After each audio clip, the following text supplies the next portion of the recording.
So, Happy New Year, everyone, and I wish you all the best for this coming year, and I certainly hope that your meditation practice can support you through the year, that you'll find that the year becomes more richer for you and deeper and more freeing as you come out of meditation, and that meditation really shows you a way to live more freely, more compassionately, more happily for this new year. So here we are beginning the year with our meditation session, and also the last day of the Brahmavihara series and the last day on equanimity. And so I'd like to begin this year and this meditation with a very different way than mostly what we've done so far. And that is to do it as a kind of Brahmavihara meditation. And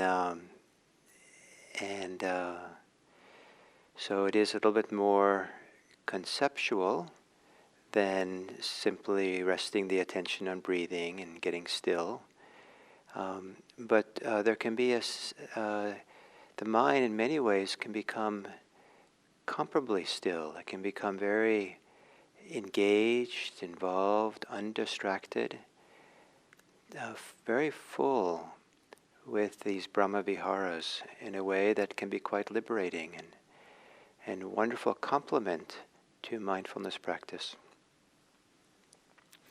So if you will assume a meditation posture.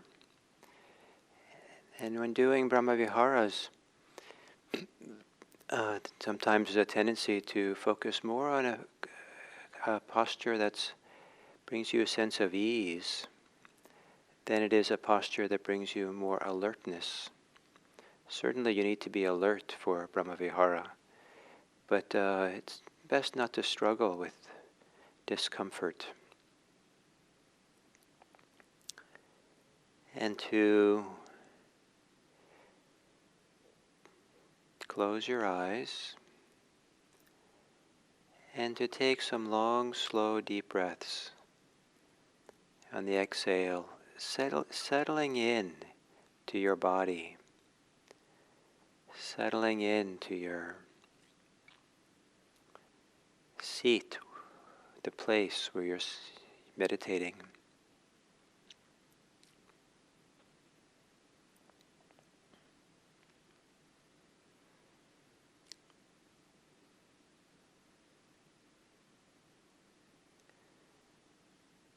Perhaps breathing in deeply, almost as if it's your first breath or the best breath or the most significant breath, this breath. And exhaling with the idea of releasing it all, letting go, maybe even giving it all away.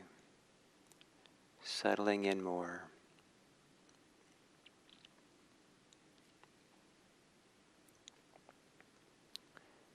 And letting your breathing return to normal. And scan through your body to see where you can further relax your face, your shoulders, your belly. Soften.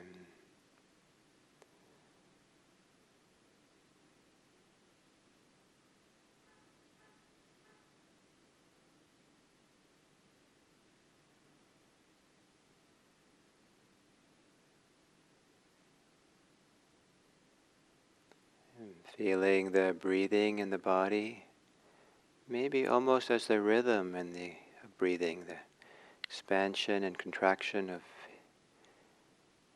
inhaling and exhale is like a massage for the whole body. Feel the massage, feel the way the breathing kneads the body, and let the body relax around that rhythm of breathing.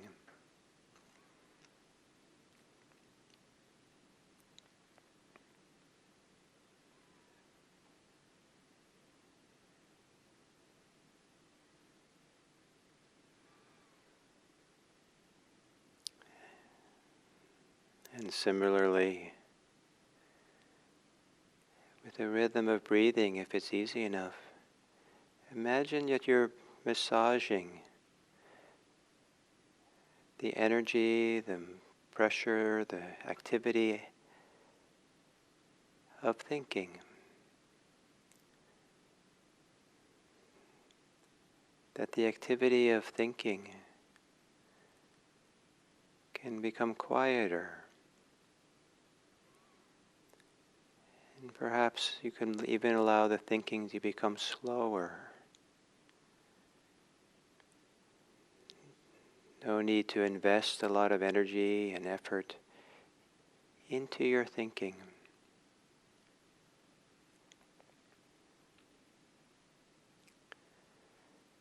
For now, not so much stopping to think, not so much letting go of your thoughts as it is being more spacious with thinking.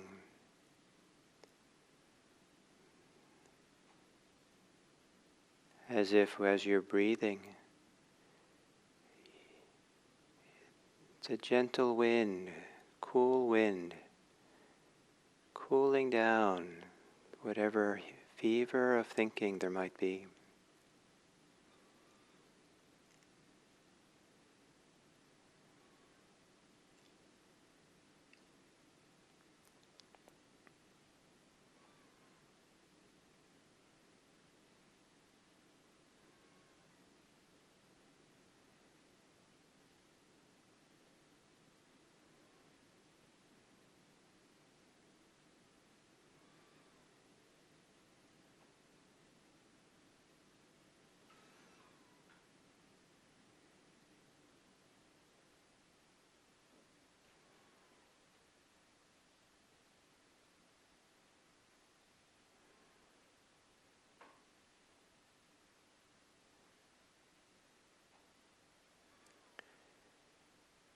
And then as you're sitting here to begin the Brahmavihara meditation,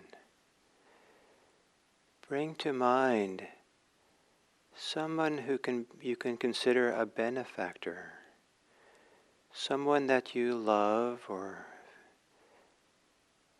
have great fondness, appreciation for, who has also cared for you in a nice way, supported you, inspired you,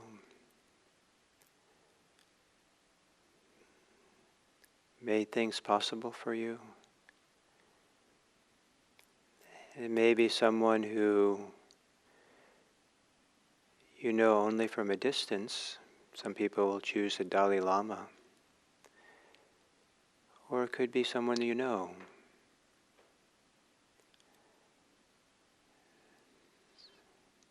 Someone you consider a benefactor, a supporter of you, for who you care for, you love, or have a goodwill for. And bring to mind this person, maybe thinking of a time a simple, good time that you associate with this person. Maybe visualizing their face at a time when the person was smiling.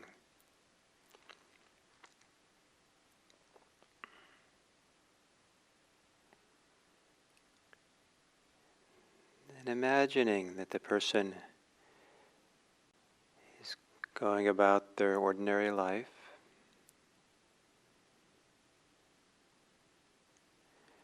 and things are basically nice and good for your benefactor, your friend.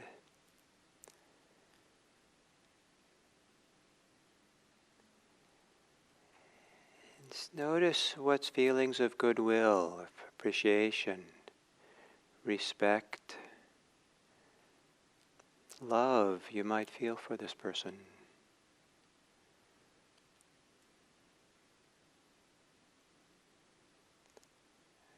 Are there any sensations in your body that become softer or warmer or more tender as you bring this person to mind?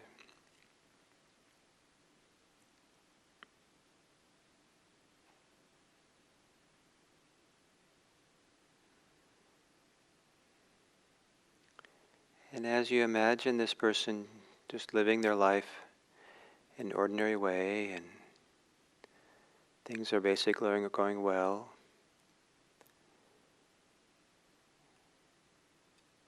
and imagine that a time that comes where you can express your simple goodwill for this person, your warmth, where you wish them well and just have a generosity of spirit for them. You'd be happy to give them a gift or appreciate them or thank them. And clearly you want the best for them. You would really like their continued happiness and well-being. And with that intention of goodwill, repeat these words to yourself, or if you don't want to repeat them, listen to what I say. And see if you can linger in whatever feeling or attitude that comes with it. May you, dear benefactor, be happy.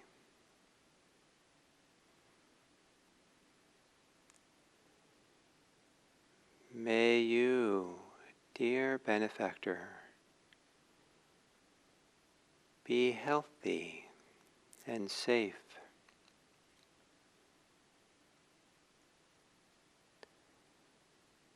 May you, dear benefactor, be at ease.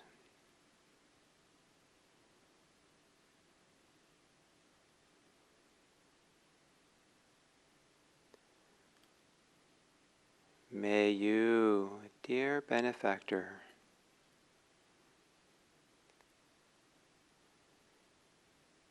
have a good life.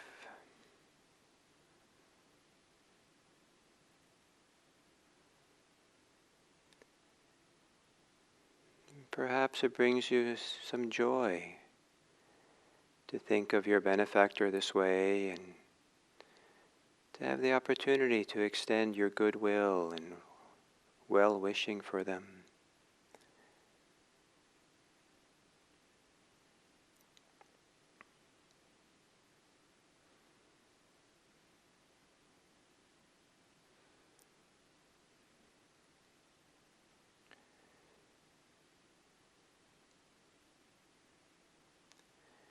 And now, imagine this benefactor at a time of challenge. Not a great challenge, maybe, but some personal challenge and suffering in such a way that clearly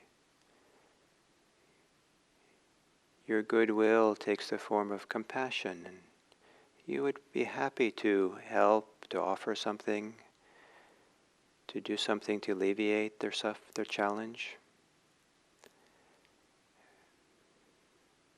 Clearly, this is what you wish them to be free of their challenge, their suffering.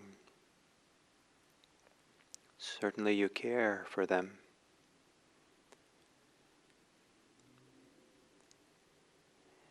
And then the phrases of compassion Brahmavihara are, may you, dear benefactor, be free of your suffering.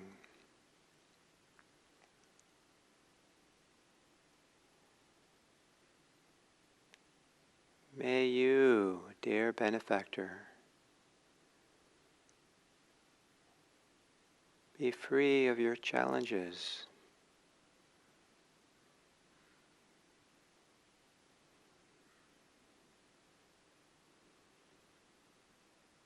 May you, dear benefactor, be free of anyone who's hostile to you.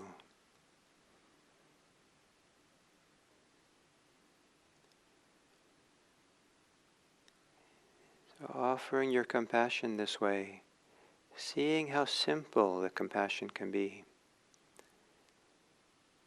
Uncomplicated with plans to do something or what ifs or shoulds. Just a simple feeling of care, compassion.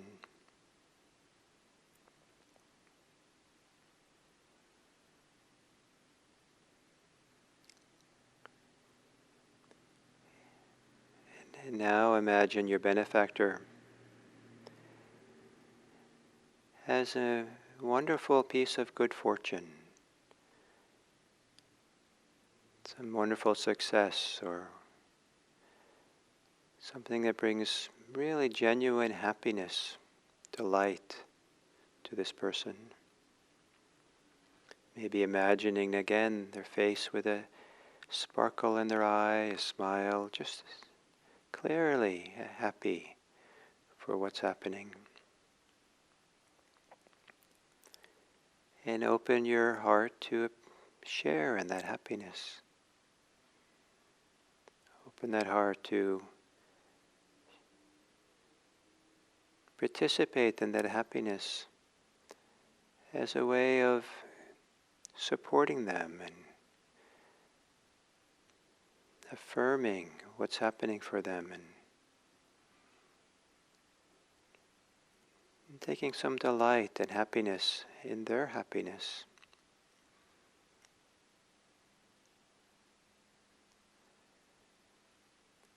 May you, dear benefactor, continue feeling happy in this way.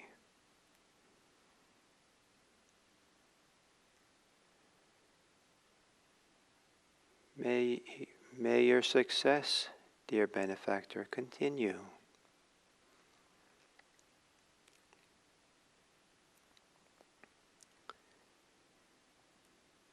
Dear benefactor, may the conditions that bring you this well-being, may they continue. May you be filled with joy.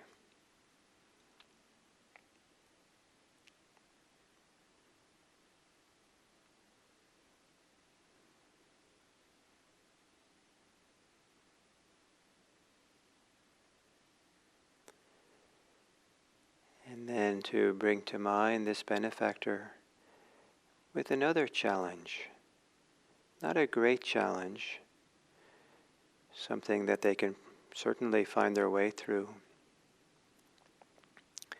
And clearly they don't want any help.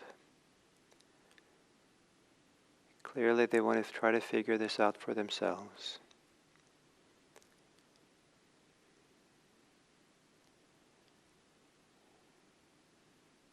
And they really prefer not to have someone who's compassionate. They don't want to let someone else be troubled to that extent. It's just nice for them to know that there's a friend, there's someone well-wishing.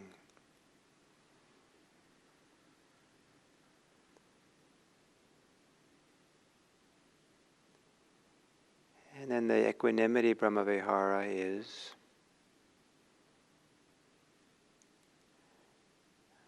I care for you, I love you, I have goodwill,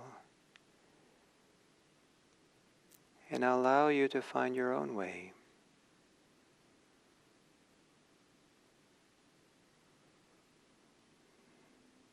I won't pull away and I won't assert myself. My heart will be at ease and still with my goodwill.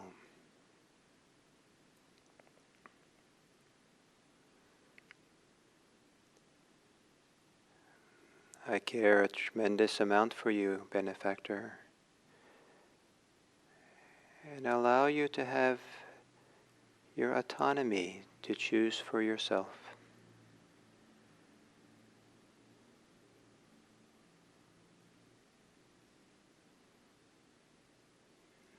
I care about your challenge, and I allow you to find your own way.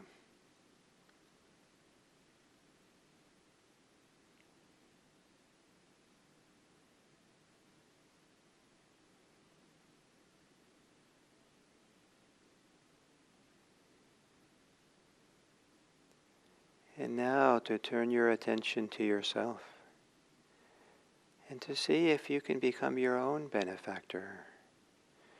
You have in fact done probably more for yourself than anyone else has ever done in caring for yourself, helping yourself find your way. Undoubtedly, you're your greatest benefactor. You feed yourself every day and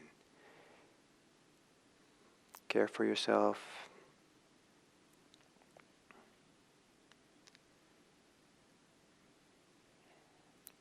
And you might consider,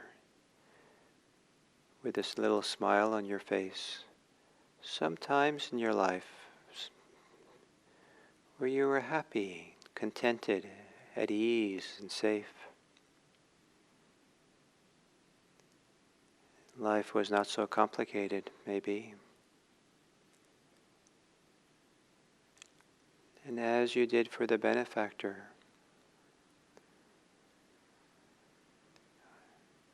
extend your goodwill to yourself.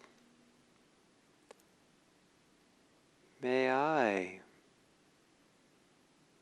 dear friend, be happy.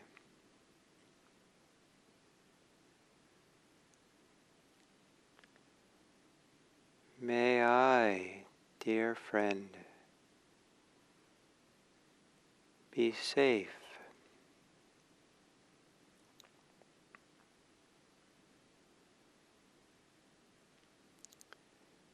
May I, dear friend, be at ease.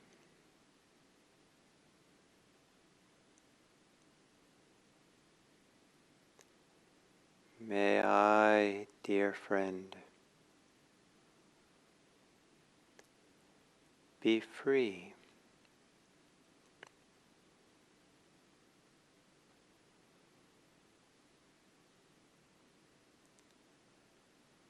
And then to bring to mind some challenge you have or you've had yourself in at times of challenge, but maybe not a great challenge, or maybe so. And staying relatively simple without needing to fix and do and justify or plan. The simplicity of caring for yourself here and now in this meditation.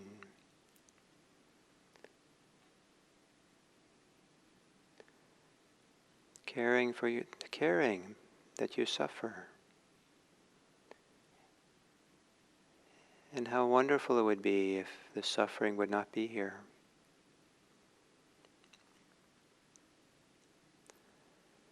May you, dear friend, be free of your suffering. Or more appropriately, may I, dear friend, be free of suffering.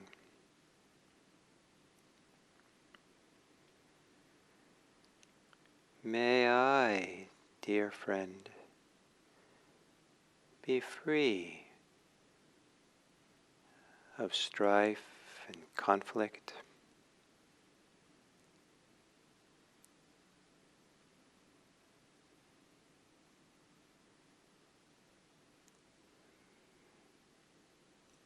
May I, dear friend, be free of hostility, whether from others or from myself.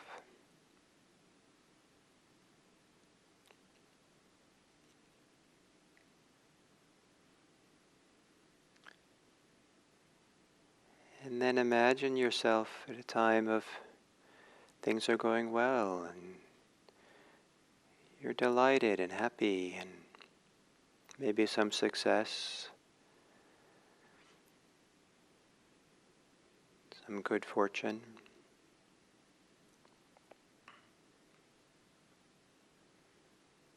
Could even be the good fortune of sitting here in this meditation sangha every morning.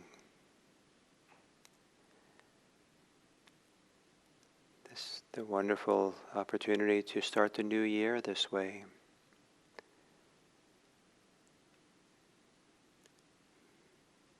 May I, dear friend,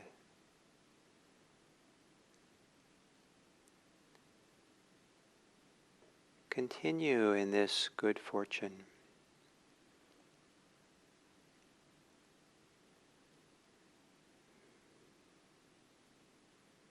Dear friend, I appreciate and value what's happening to myself, the goodness that's here.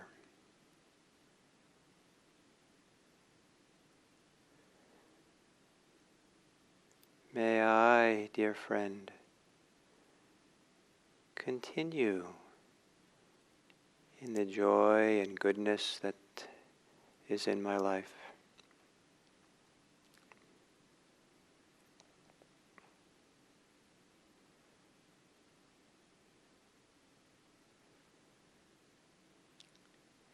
And then to think of yourself in some circumstance of challenge.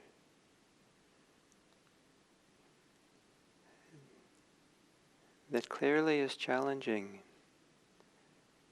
but maybe for now nothing's going to change. You have to live with a challenge.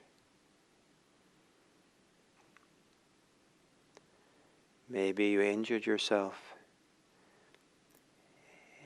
and you just need to take time for the body to heal.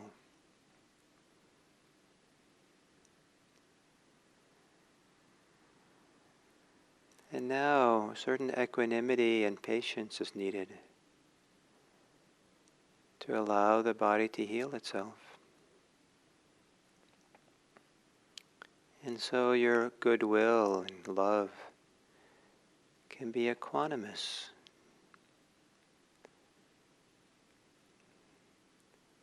May I, dear friend, be patient in my love.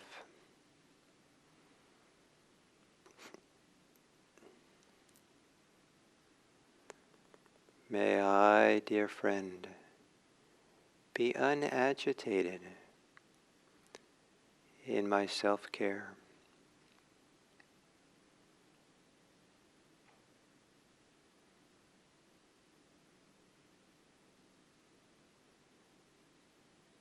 May I, dear friend, be at ease in living the consequences of my actions.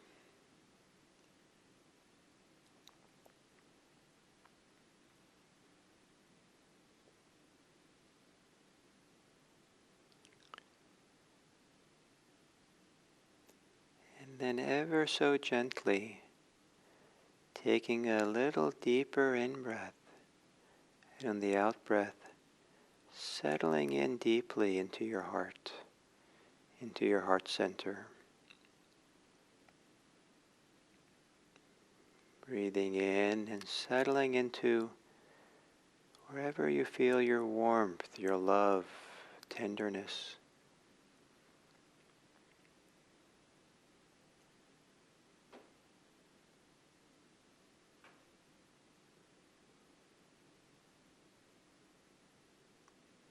And then to open your attention wide, to be inclusive of the whole world.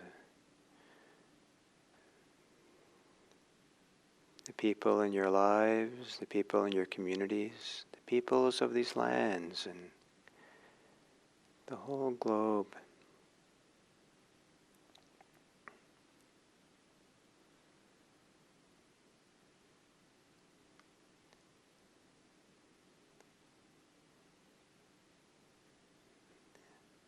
And before you have loving kindness, before you have compassion, before appreciative joy and equanimity,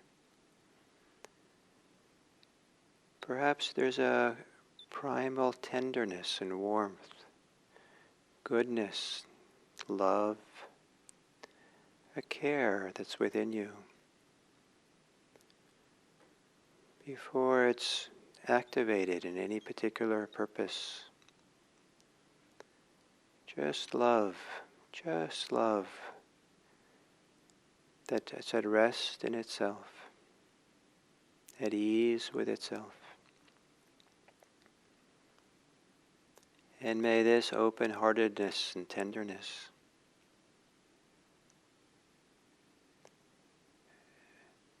be a support for you into the new year. May it become a place of strength. May it be a reference point.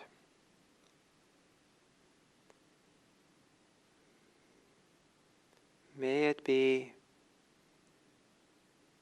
the basis from which you live your life in community.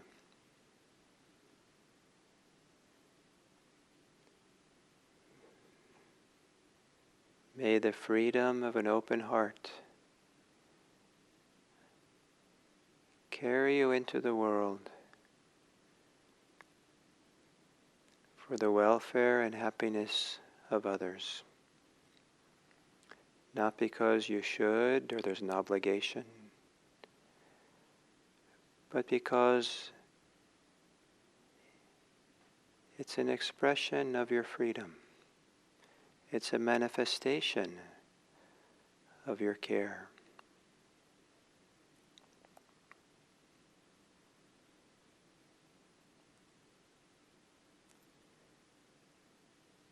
May we, as a community of meditators, support each other and know that we're doing this together, that we're a large number of people who have a dedication to live this life for the welfare and happiness of others, and that we will do so in small ways, big ways, in whatever way that's appropriate for each one of us. May all beings be happy. May all beings be safe and healthy. May all beings everywhere be free.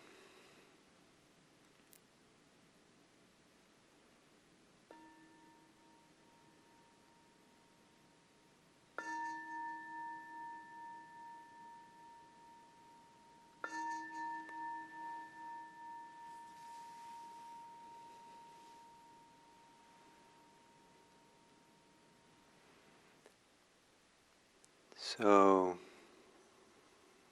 welcome to 2021. And last year the idea was to have 2020 vision, but little did we know, little could we see the future, what 2020 would bring. And maybe it's a little silly, but when I think of, for me the obvious thing to think about being this year 2021, it's the year for us to become adults, for maybe our society, our country, our world, to step into some greater maturity, maybe because of the challenges we've gone through this last year. And certainly I think it's supportive and healthy and empowering to wish something like that, that given all the challenges of last year, that we're interested in incorporating them or using them as a fuel and catalyst for further growth on maturation and development, certainly along the Buddhist path of freedom and compassion. So may it be so that we continue to grow and mature into a kind of cultural maturity together. into adulthood, cultural adulthood. So the Brahmaviharas, these four, what I think of as four qualities of love or expressions of love. And in the teachings of the Buddha, Brahmavihara specifically refers to the meditation practice on these four states. We practice them in daily life, and in some ways they're not unique to Buddhism at all. Friendliness, goodwill is everywhere, hopefully. Compassion, I think most people, most cultures celebrate compassion and appreciate its value, and celebrating with people is a great human custom. And maybe they don't call it mudita or the complicated word appreciative joy, but people celebrate together all the time. Equanimity might not be as common, especially equanimity as a kind of love. But of all four of these are a meditation practice and teachings of the Buddha. What it means is an amazing thing. It's really kind of an astounding thing that these four wonderful qualities of love can pervade and characterize the whole quality of one's mind and heart and very being. It's almost as if you're okay with the word pure, we can live in a kind of mind that's pure love, or heart that's pure love, that's freed itself from ill will and cruelty and any kind of selfish forms of being in relationship with other people that might look like love, but is kind of complicated by selfishness. There's no selfishness whatsoever, and it's possible to have this purity with no selfishness, no self-preoccupation or self-conceit or attachment, and have it be the primary focus, primary absorption of concern for the mind and the heart. Just like in deep concentration with meditation on the breathing and the goodness that comes from that becomes what we get absorbed in. So we can get absorbed in love. And this is kind of an astounding thing, a beautiful thing, that human beings have this capacity. And to appreciate that this capacity and this that we have it, and we don't have to leave it to chance. We could cultivate and develop it. And in this regard, I think it's interesting to consider whether love, goodwill, compassion, appreciative joy, and equanimity, are they an emotion? Are they emotions? Are they attitudes? Are they motivations? Or are they decisions that we make, choices we make? And, I'm not sure how to answer those questions myself, except to say it's probably a bit of all of those. And but it's the last one is the one that may be the most surprising, that these are also a decision. It's a choice to make. And it's a choice to make that's easier to make if we've cultivated or discovered or recognized our innate capacity for love, for care, for compassion that lives in us. And that capacity, there are other innate things. We have innate capacities for cruelty and hostility, but those are more of the surface mind, the surface heart. They're more states of agitation. And to have the agitation quiet and experience these, and I think of love in its purity, is a state of profound well-being and peace. Even compassion has a sweetness to it, if it's pure compassion, without selfishness and self-concern and agitation. And so, in that they're already here for us, at least as a capacity, as a potential. When we start recognizing it's there, to choose that, to choose love over hostility, to choose love over being mean and mean words, to choose love and affirmation rather than negation, to support people and build them up rather than tear them down, to appreciate them and what's good in them so that can grow and develop. Don't be too focused on what's not so good in them, and because sometimes what we focus on is what we feed and develop. And so a decision, a choice to love more. Let's love. Let's choose to be friendly. Let's choose to be caring. But be careful it isn't another agitation, another should, another obligation, but rather it's a manifestation. We're allowing for something to manifest which is already here, an impulse, a feeling, a desire, a form of wisdom. So it becomes more innate, in a sense, than it is. It's a choice, but it's a choice to connect to something that's here and allow it to manifest than it is to manufacture it. And in this regard, these Brahmaviharas, when they have a kind of purity or fullness in them, are also a manifestation of freedom. And they're closely related to the Buddhist path of freedom. Independent of cultivating the Brahmaviharas, the more free we become in meditation or in Buddhist practice or in life, most people find that there's a natural impulse to be compassionate, to care, to love. And as we become more loving, that tends to bring more freedom.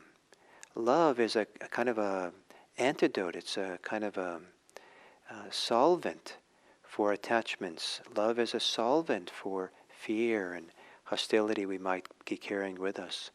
Love is a solvent for fear, for resistance. And so whether we're on the path for freedom and then discover love comes along, or we're on the path of love and we discover freedom comes along, this freedom and love go hand in hand. And one of its most mature forms is this Equanimity Brahmavihara, where we have a deep, deep love, fullness of love that's almost synonymous with peace, where we're so at ease and peaceful with what's there and non-reactive, unactivated by the 8 worldly winds of gain and loss, praise and blames, pain and suffering, pain and pleasure, success and failure. That these things can happen to us, all these worldly winds, but because the love is so stable, it doesn't agitate the love. There's a peacefulness and ease with it. We stay free. Freedom protects our love, and love protects our freedom. So it's partly a decision, and it's a wonderful decision. It's a decision that maybe is itself an expression of our freedom. So may this year, 2021, be one of greater and greater love and care. If we're going to have a better world for everyone, I believe it needs to include love. It needs to include our friendship and goodwill. If it doesn't, then I don't really think we can really make a better world for ourselves. And so let this new good world develop in 2021, starting with you. Don't sit around expecting and waiting for someone else to make the world better. Each of us is the agent for the new world for 2021. May we bring our love, our care, our freedom, and our goodness, generosity out into this world for this year. Thank you very much.